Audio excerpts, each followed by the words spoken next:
नमस्कार किसान भाइयों, स्वागत है आपका अपने YouTube channel Dharmendra crop protection में। और मैं आपका भाई धर्मेंद्र कुशवाहा आप सभी का बहुत बहुत स्वागत करता हूं।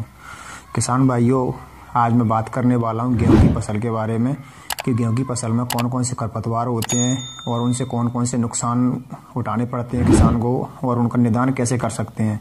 तो सबसे पहले मैं बताता हूं आपको कि कौन कौन से खरपतवार होते हैं। तो किसान भाइयों, गेहूं की फसल में मुख्यतः दो प्रकार के खरपतवार होते हैं। तो नंबर 1 आता सकरी पत्ती, नंबर 2 आता चौड़ी पत्ती। सबसे पहले हम सकरी पत्ती वाले खरपतवारों के बारे में समझ लेते हैं, जैसे गोल्डी डंडा, मंडूसी, गेहूं का मामा, जंगली जई और चिरैया बाजरा और कांस इत्यादि खरपतवार आते हैं। इसके अलावा दूसरा खरपतवार होता किसान भाई चौड़ी पत्ती वाले खरपतवार। तो चौड़ी पत्ती में जैसे बथुआ, सेंजी, दूधी, जंगली पालक, अकरा अकरी, चटरी मटरी, कृष्णनील, सत्यानाशी, हिरणकुरी और करबतुआ इत्यादि। तो किसान भाइयों, सबसे पहले मैं आपको बता देता हूं कि सकरी पत्ती वाले खरपतवारों को नियंत्रण कैसे कर सकते हैं और चौड़ी पत्ती वाले खरपतवारों को नियंत्रण कैसे कर सकते हैं। तो किसान भाइयों, खरपतवारों को नियंत्रण हम 3 प्रकार से कर सकते हैं। 3 प्रकार से कैसे कर सकते हैं। सबसे पहली कंडीशन आती है कि जैसे हम गेहूं की बुवाई करते हैं तो गेहूं की बुवाई करने के 1 से 2 दिन बाद हम प्री इमरजेंसी खरपतवार नाशक का इस्तेमाल कर सकते हैं। प्री इमरजेंसी जैसे कि पेंडिमेथालिन 30% EC 1 लीटर प्रति एकड़ के हिसाब से छिड़काव कर सकते हैं। लेकिन किसान भाई, इसको छिड़काव करने से आपको विशेष बातों का ध्यान रखना है कि गेहूं की बुवाई होने के 1 से 2 दिन बाद ही इसका स्प्रे करना है। यदि आप इसका स्प्रे बाद में करोगे तो आपको कहीं ना कहीं नुकसान उठाना पड़ेगा। इसीलिए जैसे ही आप गेहूं की बुवाई करते हो उसके ठीक 1 से 2 दिन बाद यानी 48 से 72 घंटे के अंदर अंदर आपको इसका स्प्रे करना है। सेकंड कंडीशन आती है कि आप निराई गुड़ाई करके भी खरपतवारों को नष्ट कर सकते हो। और थर्ड कंडीशन है कि यदि हमारी फसल बड़ी हो जाए 25 से 30 दिन की, तो खड़ी फसल में भी आप खरपतवारों का नियंत्रण कर सकते हो। तो सबसे पहले बात करते हैं हम कि सकरी पत्ती वाले खरपतवारों के लिए नियंत्रण के लिए कौन सा खरपतवार नाशक इस्तेमाल करें।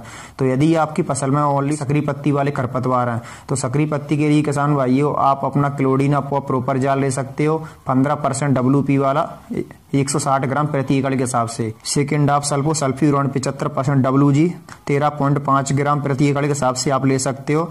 तो इन दोनों खरपतवारों से आप सकरी पत्ती वाले खरपतवारों को नष्ट कर सकते हो। लेकिन किसान भाइयों, विशेष ध्यान रखना कि ये आपको एक साथ दोनों इस्तेमाल नहीं करना, इनमें से आप किसी एक का भी इस्तेमाल कर सकते हो।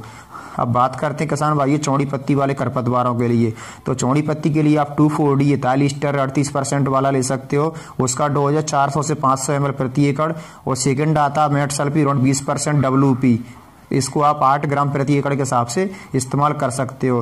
तो इन दोनों में से भी आप किसी एक का इस्तेमाल करके चौड़ी पत्ती वाले खरपतवारों को नष्ट कर सकते हो। अब कंडीशन ये बनती किसान भाइयों, यदि आपकी फसल में दोनों प्रकार के ही खरपतवार हैं तो किसान भाइयों, यदि आपकी फसल में दोनों प्रकार के खरपतवार हैं तो ऐसी कंडीशन में आपको क्या करना है कि UPL कंपनी का बेस्ता आता है, आप उसका इस्तेमाल ही कर सकते हो। उसमें टेक्निकल आता है क्लोडीना पॉप और साथ में आता है मेटसल्फ्यूरॉन। आप दोनों को मिला के 160 ग्राम प्रति एकड़ इस्तेमाल कर सकते हो। तो आप उससे भी अपने दोनों प्रकार के खरपतवारों को नष्ट कर सकते हो। या फिर आप चाहो तो क्लोडीना पॉप और साथ में आप 2,4-D का भी इस्तेमाल कर सकते हो। तो आप उन दोनों को मिला करके सकरी और चौड़ी पत्ती खरपतवारों को नष्ट कर सकते हो। इसके अलावा मार्केट में अभी एक नया प्रोडक्ट आया किसान भाइयों, आप उसका भी इस्तेमाल कर सकते हो। उसमें मेटसल्फ्यूरॉन प्लस सल्फोसल्फ्यूरॉन आता है, उसका इस्तेमाल करके भी आप अपने चौड़ी और सकरी पत्ती खरपतवारों को नष्ट कर सकते हो। और किसान भाइयों, मैंने आपको बता ही दिया है कि खरपतवारों को डालने से पहले तो मुख्य बात इसका ध्यान रखें कि खरपतवार के अंदर खेत में नमी होना जरूरी है। आप गेहूं की फसल में खरपतवारों से माऊ की समस्या बनी रहती है या फिर इल्ली आने का भी खतरा बना रहता है, तो कहीं ना कहीं आपकी लागत भी बढ़ती है। इसलिए खरपतवारों को समय पर नियंत्रण करें। और इसके अलावा और मैं बताना चाहता हूं किसान भाइयों कि जो मेरे चैनल पर नए हैं, जिन्होंने अभी तक मेरे चैनल को सब्सक्राइब नहीं किया है, तो किसान भाइयों मेरा आपसे निवेदन है कि चैनल को सब्सक्राइब कर लें। और दूसरी कंडीशन की यदि आपको वीडियो अच्छा लगे तो प्लीज़ लाइक शेयर करें। और मेरा आपसे निवेदन है कि दोस्तों वीडियो को पूरा जरूर देखा करें, क्योंकि वीडियो को आप जब तक पूरा नहीं देखते तो आपको कुछ भी समझ में नहीं आता है। इन बातों का भी आपको विशेष ध्यान रखना है। Thank you so much.